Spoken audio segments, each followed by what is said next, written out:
Hi guys, welcome back to a new episode of Apps Academy. Today in this video, I'm going to show you how you can log into your Quontic bank mortgage account. Keep watching the video till the end. To log into your Quontic bank mortgage account, firstly go ahead and launch open any web browser of your preference. On the search box at the top, type in www.quontic.com and make a search. The official page of Quontic bank mortgage account will appear on the screen. Click on three lines at the top left corner of the page. From the displayed options, click on Loan Servicing Login option. You will end up on the login page of your Quontic bank mortgage account. Enter your username and password associated with your Quontic bank mortgage account and tap on Login.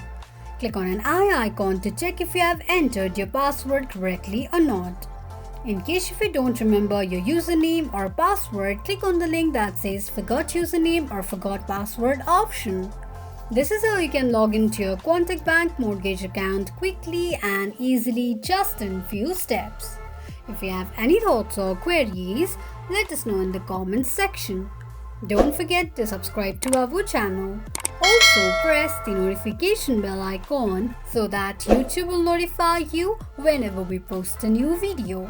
I hope this video was helpful to you. Thank you so much for watching.